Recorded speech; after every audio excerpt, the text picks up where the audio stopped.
Shalom and welcome to another in our series of podcasts from Temple Beth Am, a dynamic center for conservative Judaism in Los Angeles. This is a recording of a Shabbat teaching by Rabbi Rebecca Schatz. I had not read this passage in this way before, but it is a passage that we all know extremely well. It's the passage of the building of the golden calf. So if you have the source sheet from the bulletin in front of you, wonderful. If not, we're going to be looking at the verses Exodus 32, 1 through 7. So if you just have a Chumash, you can open up Exodus chapter 32, verses 1 through 7.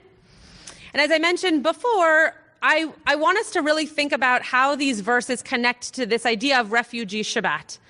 So I've never thought about the golden calf from the perspective of the people who built it, because we often think about the fact that it was the wrong thing to do. So we don't then sit back and wonder, why did they do it? What could have been flowing through them that made them feel as though the golden calf was going to bring them some amount of security or some amount of protection? They didn't know what was going on. And this, to me, is like a perfect refugee text, refugee story. Because one of the things that I think we wrongly do when talking about refugees of any country to any country is we talk about where they came from and we talk about when they arrived. But very often we forget to ask the story of how they got there. Right? We don't often talk about the Mitzrayim or the Midbar necessarily that the refugees are going through to get to this place. Because we, in 2021, in modern day, we are focused on how to make sure once they are in our midst, they feel comfortable, they feel welcome, they are taken care of, they have homes, they have shelter, they have food, they have everything they need, which is extremely important. But I don't think that we often focus on that travel period and what they might have been thinking, what they might have needed in those moments that we weren't part of. And so when I read this experience of the golden calf, thinking through that lens, it's a completely different story. Because now it's not something bad, it's something that felt necessary to the people in that moment. And sure, we don't want to believe that we are a people that sees an idol as something that is that brings us safety or brings us comfort. But this people who were in a state of limbo, literally in the Midbar, in an unknown, unboundaried location, needed boundaries. Needed to have some sort of dimension to what was going on. Moses had taken a long time on the mountain, and they didn't know what was going on. So they needed to create something that would be for them a vessel of boundary. So we are going to do this interactively for 10, 12-ish minutes. So if you have something to say, you are going to be allowed to unmute. However, please still raise your hand so that I can call on you and you don't all talk at once. And we won't all be able to speak. So I'm just going to say that from the outset. Feel free to send me an email after Shabbat. Many of you do. I love reading how you interpret my teachings. Feel free to tell me what you think if you don't get a chance to speak in person right now. Okay. Exodus chapter 32, verses 1 through 7. So let's start. We're going to read in the English for time's sake. When the people saw that Moses was so long in coming down from the mountain, the people gathered against Aaron and said to him, "Come, make us a god who shall go before us. For that man Moses, who brought us from the land of Egypt, we do not know what has happened to him." So this is the first moment where the people are wondering, so we had a leader. The leader took us to this place. Now we don't know where our leader is. And we don't know what to do. Okay, everybody with me thus far? Does anybody disagree with that premise? I always love a good disagreement. No? Okay, all right, we'll keep going. Hopefully you disagree with something else I say. Aaron said to them, take off the gold rings that are on the ears of your wives, your sons, and your daughters, and bring them to me. So all of your bling, take it off. And all the people took off the gold rings that were in their ears and brought them to Aaron. They did what he said. This he took from them and cast in a mold and made it into a molten calf. And they exclaimed, "This is your God, O Israel, who brought you out of the land of Egypt." That is a very complicated sentence, right? Very complicated verse. So Aaron is the one in this moment who we believe is making the golden calf. Okay, not the people, though it's their stuff. And they say to, we assume, the calf, the golden calf, "This is your God, O Israel." So they are now praising this statue as God. So my first question to all of you is, what's the confusion here? Between verse 1 and verse 4, there's been a shift. What is the shift that has happened between verse 1 and verse 4? Yeah, Paula. Hi, Shabbat Shalom. Shabbat Shalom. So can I go back to the first verse, and why didn't Aaron say, no, Moses is, going to be back. Let's trust God and our leader. Why wasn't he pushing back against the people? Why did he immediately just say, okay, take off your earrings, your finery. Let's do that. And then I think maybe he experiences regret and he sees, oh my goodness, what have I done? And he tries to make it transformative, that it's just a representation of God, the Lord your God who brought you out of the land of Egypt, like remembering our narrative, like really our most important transformative event. Great. I'm going to let that sit because there are other hands, but fantastic comment. Larry or Diane, and then Tamar. So briefly, I'm just going to point out that Alter claims that in verses 1 and in verse 4, the Elohim is plural and not translated as we translate it as singular. So in fact, what they've reverted to is a polytheism that they had previously. That begs the question of whether in fact the Hebrews were monotheistic before they were taken out to the wilderness. But if you take this, extending what you said, this may often be the case of refugees who, not given the right support, will revert to their former culture and former practices, which polytheistically would then be in opposition to the culture in which they're being integrated. Something like that. Something like that is exactly the drash. So we could be done now and just move to Musaf. That was beautiful and exactly what I'm going for. And Larry, the thing that I think in Alter pointing out that it's plural, which was the prompt that I was going to, and I hope tomorrow I'm not stealing your thunder, is that the people at the beginning in verse 1 are talking about Moshe no longer coming down. And then all of a sudden they're equating Moshe to God now, right? So at first they were just nervous about not having a leader. And then all of a sudden now they're saying, well, forget about the Moshe guy. We just need a God. So it's interesting for a whole host of reasons that Elohim is plural. And I think the kind of smushing together of Moshe and God, is a technical term in rabbinic Judaism, smushing together of Moshe and God, that could be seen as a reason that Elohim here is plural, even though we don't think of as Moshe as God, obviously. But in this moment, the people are. So your drash is beautiful, and great minds think alike. Tamar. You took the words out of my mouth. Oh, no. Fine. Did I really? It's fine. I'm so sorry. I had a feeling I might. But Tamar, you'll have good Torah to share with us afterwards. Okay, Joanna. Building a little bit on what Larry said, I think sometimes what we want to see and hear is like the easy solution of like the one magic transformative moment. Yeah. And, as much as happened to Bnei Israel, at the moment that they left Egypt or that they received the Ten Commandments, a magical transformative moment when everything changed for them. And it's really a process and takes a long, long time. And I think in terms of applying it to refugees, like when we first hear of them in our midst, we tend to infuse a lot of support, but do we keep thinking about it in the long term? Because I think it takes a long time to achieve full community integration and a full sense of belonging. Right. And in fact, if you talk to many immigrants, they will tell you that they always feel like an immigrant. So even many, many years later.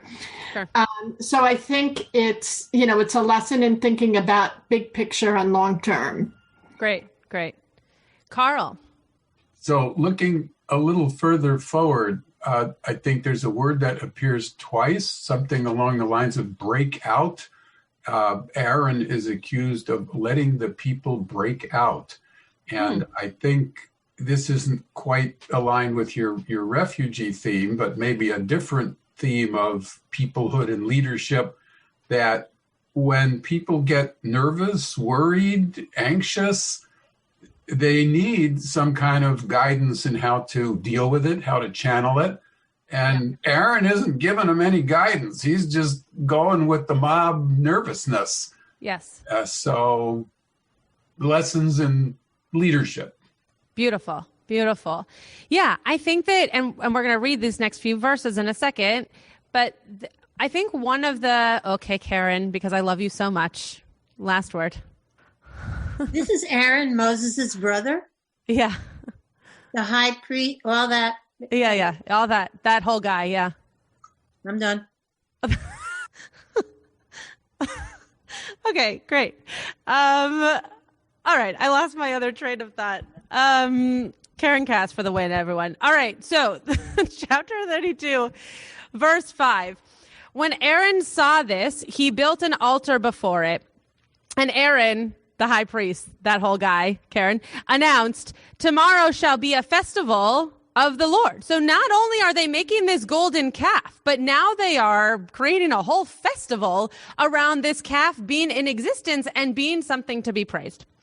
Early the next day, the people offered up burnt offerings and brought sacrifices of well-being. They sat down to eat and drink and then rose to dance. Adonai spoke to Moses, "Hurry down, for your people whom you brought out of the land of Egypt have acted basely." So again, not only are we creating this golden calf, this symbol of idolatry, but the people are rejoicing around it as if they've found what they needed, right? They found their leadership. They found their God. They found their comfort in this golden calf. And God then says to Moses, we got to be done here. This meeting needs to end because those people need your leadership. They need to know what it is that comes next for them. They've lost it. They don't have any boundaries right now. So they've created their own boundaries. Okay. We are going to look at 2 of 8 sources that I sent you. But again, if you didn't print the source sheet and you would like to later, you'll see these sources at another time. So Rashi says on this line that, do I want to read Rashi? Yeah. Okay. So I'm just trying to decide which of all these sources I have time to share. So Rashi says the people recognize there used to be someone who used to show them the way, Moshe, right? Who used to show them the way. Now that Moshe is dead, the people believe, we need gods which shall go before us. So the Torah that Tamar put into my brain that I shared in her words is that they are comparing Moshe to God here. Moshe's gone, therefore we need gods.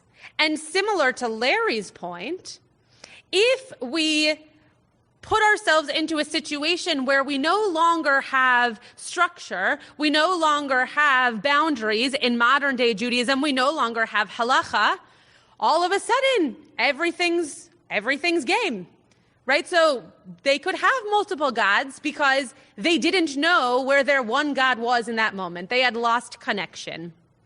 Okay. We're going to read the Ramban also here. Yes, Rick. You just have to unmute. Yeah. Okay. Hi. So in verse 5, it's a miscommunication also, because Aaron is trying to be tricky about things. And he says, okay, let's make an altar and we're going to worship Adonai, not Elohim, not the gods of Egypt. We're going to worship Adonai. So he's trying to, they're thinking one thing and he's thinking another. And it's not going well. Yeah, that's a really interesting point, especially based on Alter's connection for verse 1 and 4 that are Elohim, right? That now Aaron is trying to get them to use God, the God that they know of as the God who delivered them from the land of Egypt, and not any kind of polytheistic representation of the divine. So that's a very close read, that Aaron is trying to steer them back towards where they're supposed to go. But because this golden calf, which is beautiful and in front of their faces, they seem to still be going in that path when really Aaron's trying to take them in this one. Very interesting. I hadn't noticed that before. Okay, Ramban. Ramban says, what they needed was a new man of God. It's not, you don't usually hear that in Judaism, but again, we are equating Moshe to God and vice versa here. You can learn from Aaron's excuse to Moses that it is as I have explained. They said to me, make us a God to lead us, not a God to worship. He explained to Moshe, as long as you were gone, they needed a guide. If you should return, they would leave him and follow you as they had done at first. In fact, this is exactly what happened, says Nachmanides. As soon as the people saw Moshe, they abandoned the calf contemptuously, letting Moshe burn it and grind it to powder without anyone intervening. In fact, they fled from the calf without Moshe saying a word to them. If they had really worshipped the calf, they certainly would not have let Moshe burn it without stoning him to death. So, though I think that they wrote their own like Hollywood production in that commentary, I'm not sure that they would have stoned him, but it is interesting that the people don't seem to be angry with the fact that the calf goes away, because all they needed was a leader. So as soon as the leader, resurfaces, they don't need that calf any longer. And similar to those of us who are in transition from living at home to living alone, from high school to college, from getting out of a terrible situation and moving to a different country, whatever it is, whether you are a refugee in the literal sense of the word, or you are just someone who is moving from one thing to another, we all have those moments of, do I take that with me, or do I go with what I know is going to come to me to be of support and comfort that I knew before that's going to now come back? In that limbo area, in that midbar, they needed something to bring them back to the leadership that they knew that they had and they knew that they were going to have. Chana, I see your hand. Let me just give my final thing, and then you can have the final word. By the way, I just want to point out that Rashbam, I'm not going to read the commentary, but Rashbam's commentary, the English translation, the first line of the English translation is, were the Israelites all idiots? I just wanted you all to know that was a commentary I brought, and you should all read it. Okay. We see, okay, I also see Bobby. So, okay, hold on 1 second. Let me finish this, and then you can both speak. We see 10 chapters ago, or we learn, we remind ourselves that we shall not wrong the stranger or oppress the stranger, because we were strangers in the land of Egypt. And the Aderet Eliyahu says, you know the sorrow of the stranger, and we learned you also know the soul of the stranger. So when we are thinking about what happened in the midbar, in the in-between space from being slaves to being free, we know what that's like. We know what it's like to feel like a people who didn't know what was coming next, who didn't know how to find those boundaries, find that safety. And so we can't blame ourselves if you believe that we were all there. or our ancestors for creating something that was going to provide them with that feeling of being home, of being comforted, of being with a leader that was going to take care of them. So the last thing I will say, and then I'll let our congregants have the last word, is that I know we dedicate once a year a Shabbat to Refugee Shabbat, but that means that from March 6th to next March whatever, that there's a midbar in there, that we need to make sure that we are taking care of people between the moment that we are thinking of them and that we are droshing from them on the bima to the next moment that we do that. Because those golden calves are very easy to erect. They're very easy to find something that will take you off the path because you think it'll bring you comfort. But it's our job, it was Aaron's job, and it was Moshe's job to be the ones to bring that comfort from the beginning into the middle and then at the end. Not just when they're in our midst and not just when we can welcome them through our doors, but also in their journey to coming home or their journey through whatever transition they're going through. So I hope that we can all remember that we were these strangers. We were these strangers in the land of Egypt, and we needed that comfort and we needed that help. And so now that we have found that community and we have found our leaders and we have found those who provide that for us, we need to do that for others who are struggling to create their own homes and to create their own leaders. Chana, Bobby, Ein Kelohenu. I guess I noticed here that early next day, the people offered up burnt offerings and brought sacrifices, and they sat down to eat and drink and then rose to dance. So maybe they needed a festival. Maybe it wasn't worship that they needed, but they just needed something to be happy about. So there's mine. Yeah, I am. As was mentioned earlier, I see this as part of a continuum. Do we worship Moses or do we try to emulate Moses? And, Moses negotiates with God, and that's what most of us do as Jews. We're not looking for a godlike leader. We're not looking for Jesus. We're looking for leadership and trying to find God. And I do see it as part of an evolutionary process. And I guess, we're not supposed to be idol worshipers. And I guess what you raise gives us understanding as to why, but it's still, it's not a Jewish thing to, worship idols, except Billy Idol. But anyway, I'm sorry. Sure. Yeah, no, that's a good joke. I think you're right.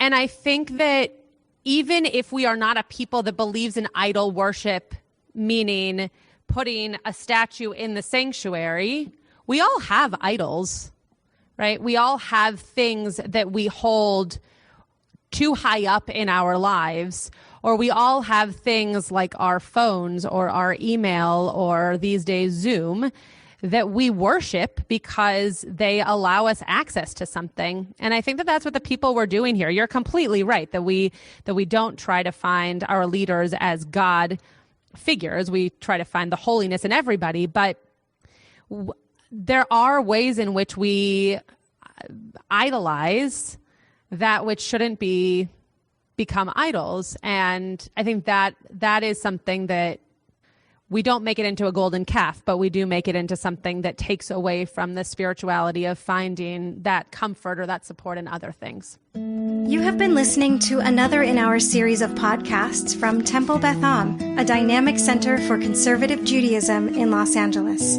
If you enjoy these podcasts, we invite you to write a review on the Apple Podcast site or wherever you get your podcasts. For more information about Temple Beth Am Los Angeles, go to tbala.org.